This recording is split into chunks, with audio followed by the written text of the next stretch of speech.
ನಮ್ಮ ದೇವರು ಕರ್ತನಾದ ಯೇಸು ಕ್ರಿಸ್ತನ ನಾಮದಲ್ಲಿ ಅನುದಿನದ ಆಹಾರ ಪ್ರಿಯರಿಗೆ ಪ್ರೀತಿಯ ಶುಭಾಶಯಗಳು.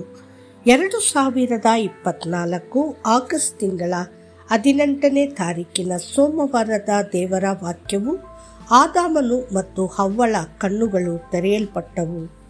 ಕೂಡಲೇ ಅವರಿಬ್ಬರ ಕಣ್ಣುಗಳು ತೆರೆದವು. ತಾವು ಬೆತ್ತಲೆಯಾಗಿದ್ದೇವೆಂದು ತಿಳಿದು ಅಂಜೂರದ ಎಲೆಗಳನ್ನು ಹೊಲಿದು ಉಟ್ಟುಕೊಂಡರು. ಆದಿಕಾಂಡ 3:7. ಬಾರ್ತಿಮಯನ ಕಣ್ಣುಗಳನ್ನು ತೆರೆದಾಗ ಅವನು ಪ್ರಭು ಯೇಸುವನ್ನು ನೋಡಿದನು. ಅವನು ಮಹಿಮೆಯ ರಾಜನನ್ನು ನೋಡಿ ಸಂತೋಷಪಟ್ಟನು. ಆದರೆ ಆದಾಮ ಮತ್ತು ಹವ್ವಳು ಅವರ ಕಣ್ಣುಗಳು ತೆರೆದಾಗ ಅವರು ತಮ್ಮನ್ನು ಮಾತ್ರ ನೋಡಿಕೊಂಡರು ಮತ್ತು ಅವರು ಬೆತ್ತಲೆಯಲ್ಲಿ ಅವರು ತಮ್ಮನ್ನು ತಾವು ಮುಚ್ಚಿಕೊಳ್ಳಬೇಕೆಂದು ತಿಳಿದಿದ್ದರು. ಅವರು ತಮ್ಮ ಪಾಪದ ಮಾರಕ ಪರಿಣಾಮಗಳನ್ನು ಕಂಡರು. ಅವರು ದೇವರಿಂದ ಕೈಬಿಡಲ್ಪಟ್ಟ ದಯನೀಯ ಸ್ಥಿತಿಯನ್ನು ಕಂಡರು. ದೇವರ ಮಹಿಮೆಯು ಅವರಿಂದ ತೆಗೆದುಹಾಕಲ್ಪಟ್ಟಿರುವುದನ್ನು ಅವರು ನೋಡಿದರು ಮತ್ತು ಅವರ ಸುತ್ತಲೂ ಸುತ್ತುವರೆದಿರುವ ಶಾಪ ಮತ್ತು ಸಾವನ್ನು ನೋಡಿದರು. ಪ್ರತಿಯೊಬ್ಬರ ಮನಸ್ಸಿನ ಕಣ್ಣು ತೆರೆದರೆ ಎಷ್ಟು ಚೆನ್ನಾಗಿರುತ್ತಿತ್ತು. ಅವರ ಪಾಪ ಮತ್ತು ಅದರ ಪರಿಣಾಮಗಳ ಬಗ್ಗೆ ಅವರು ಸಂವೇದನಾಶೀಲರಾಗಬಹುದು. ಆಗ ಅವರು ತಮ್ಮ ಪಾಪಗಳಿಗಾಗಿ ಕಣ್ಣೀರು ಹಾಕಬಹುದು. ಸತ್ಯವೇದವು ಹೇಳುತ್ತದೆ, ಪಾಪ ಮಾಡುವವನೇ ಸಾಯುವನು. ಯೆಹೆಜ್ಕೇಲ 18:20. ಎಲ್ಲರೂ ಪಾಪ ಮಾಡಿ ದೇವರ ಮಹಿಮೆಯನ್ನು ಹೊಂದದೇ ಹೋಗಿದ್ದಾರೆ. ರೋಮಾಪುರದವರಿಗೆ 3:23. ಒಬ್ಬ ಪಾಪಿಯು ಸತ್ತಾಗ ಅವನ ಆತ್ಮವು ಬೆತ್ತಲೆಯಾಗಿ ಹೊರಬರುವುದನ್ನು ಅವನು ನೋಡುತ್ತಾನೆ. ಆದರೆ ಒಬ್ಬ ಭಕ್ತನು ಮರಣ ಹೊಂದಿದಾಗ ಅವನು ರಕ್ಷಣೆಯ ವಸ್ತ್ರದೊಂದಿಗೆ ಹಾದು ಹೋಗುತ್ತಾನೆ.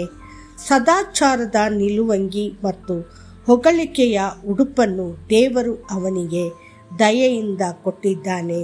ಸತ್ಯವೇದವು ಹೇಳುತ್ತದೆ, ನಾನು ಯೆಹೋವನಲ್ಲಿ ಪರಮಾನಂದ ಪಡುವೆನು. ನನ್ನ ಆತ್ಮವು ನನ್ನ ದೇವರಲ್ಲಿ ಹಿಗ್ಗುವುದು. ವರನು ಬಾಸಿಂಗವನ್ನು ಧರಿಸಿಕೊಳ್ಳುವಂತೆಯೂ ವಧುವು ತನ್ನನ್ನು ಆಭರಣಗಳಿಂದ ಅಲಂಕರಿಸಿಕೊಳ್ಳುವ ಹಾಗೂ ಆತನು ನನಗೆ ರಕ್ಷಣೆ ಎಂಬ ವಸ್ತ್ರವನ್ನು ಹೊದಿಸಿ ಧರ್ಮವೆಂಬ ನಿಲುವಂಗಿಯನ್ನು ತೊಡಿಸಿದ್ದಾನಲ್ಲ.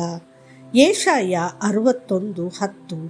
ಆದಾಮನು ಮತ್ತು ಹವ್ವಳು ತಮ್ಮನ್ನು ತಾವು ಮುಚ್ಚಿಕೊಂಡ ಅಂಜೂರದ ಎಲೆಗಳು ಅವರ ಸ್ವಯಂ ಸದಾಚಾರದ ಸಂಕೇತವಾಗಿದೆ.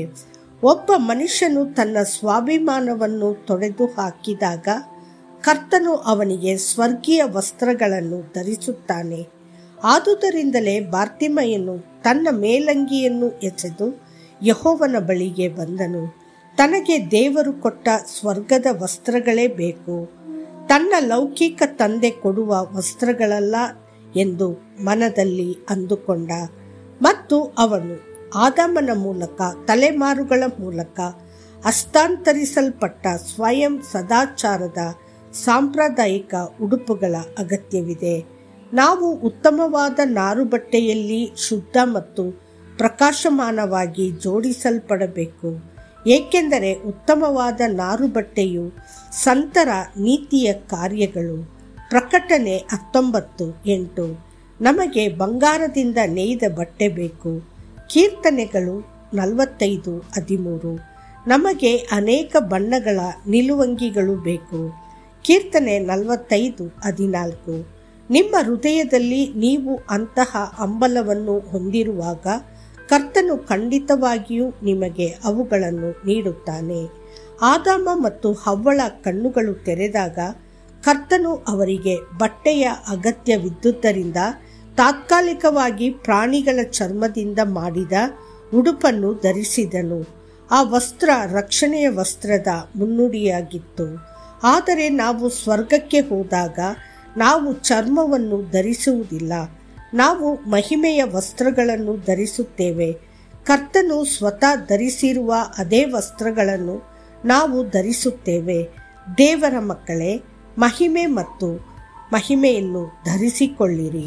ನೆನಪಿಡಿ, ಎಲೈ ಅಲ್ಪವಿಶ್ವಾಸಿಗಳೇ, ಈ ಹೊತ್ತು ನಾಳೆ ಒಲೆಯ ಪಾಲಾಗುವ ಅಡವಿಯ ಹುಲ್ಲಿಗೆ ದೇವರು ಹೀಗೆ ಉಡಿಸಿದರೆ ಅದಕ್ಕಿಂತ ಎಷ್ಟೋ ಹೆಚ್ಚಾಗಿ ನಿಮಗೆ ಉಡಿಸಿ ತೊಡಿಸುವನಲ್ಲವೇ. ಮತ್ತಾಯ 6:30. ಕರ್ತನು ನಿಮ್ಮನ್ನು ಆಶೀರ್ವದಿಸಲಿ. ಆಮೇನ್.